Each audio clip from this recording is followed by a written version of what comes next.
It was third grade. This was a unique time in my schooling experience. I remember I was rapidly excelling and there was talk I was going to be sworn in as class president. In landslide fashion, I might add. My favorite part of third grade, however, was my teacher, Miss McMullen. Miss McMullen provided us kids with the perfect balance of recess, learning, and snack time. It gave us something to look forward to throughout the day. Sadly, halfway through the school year, in comedic fashion, she slipped on a banana peel and fell down 3 flights of stairs. At the least, she was going to miss 2 weeks of school. During that time, we were given a substitute teacher. His name was Mr. Bonkell. The first day, he was late about 30 minutes.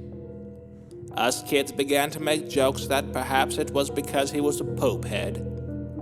Again, this was third grade. Eventually, he arrived in a Batman t-shirt, and I immediately thought he was pretty awesome. He introduced himself and began to tell us why he was late. Apparently in the hallway he came across a remarkable piece of ass and just had to score them digits.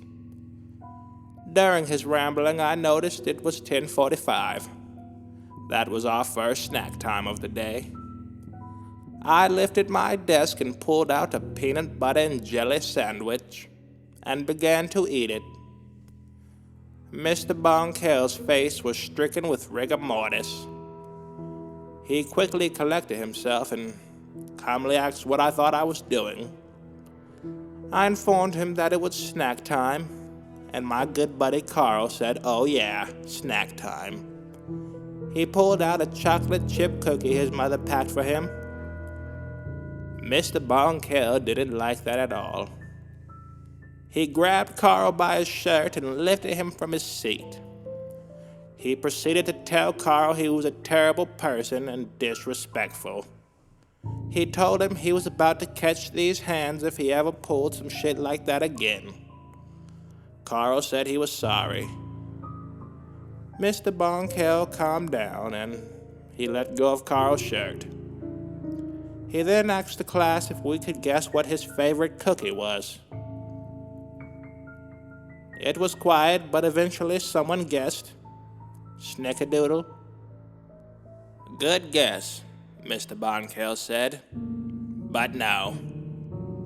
He then grabbed the cookie from Carl's desk and began to wipe his ass with it.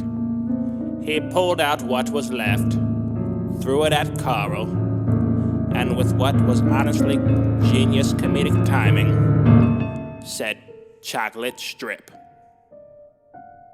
He then began to inform us that things were going to change. Snack time was no more, and if someone pulled a stunt like Carl again, he was going to take away recess. He told us after lunch we were going to begin college trigonometry, and until then we were going to work on science equations. It was at this time I began to think that Mr. Bonkell really was a poophead. School became miserable. Mr. Bonkell was out of control, strolling into class whenever he desired, reeking of whiskey and cheese curds. He would guilt trip us into letting him borrow our lunch money to pay off his school loans. And he would lecture us on how Uncle Sam was 5-finger fucking him good. Only one more week until Miss McCullen was set to return, but that was 1 week too long for Gordon Rigsby. Gordon was a sweet soul, but he was 40 pounds overweight and not having snack time was driving him crazy. Mr. Bonkell brought in Krispy Kreme donuts as promised. He was rewarding us for placing the highest test scores in Cherry Creek School's history. He asked Gordon if he would like the first donut. And Gordon, with $1 million smile on his face, said, "Oh boy." Gordon got up from his seat and walked over to Mr. Bonkell. He grabbed a chocolate-filled donut. He looked so happy. He was about to take a bite when, out of nowhere, Mr. Bonkell slapped it from his hand. He then told Gordon he was overweight and smelly, and said he wouldn't contribute a single calorie to his fat demise. He then provided Gordon with a 12-ounce portion of low-fat yogurt instead. The look on Gordon's face was that of a broken boy and somebody who was incredibly pissed off. He told Mr. Bonkell if he didn't get that yogurt bullshit out of his face, he was going to beat the dog piss out of him. The classroom was so lit. Everybody was cheering, but Mr. Bonkell wasn't having it.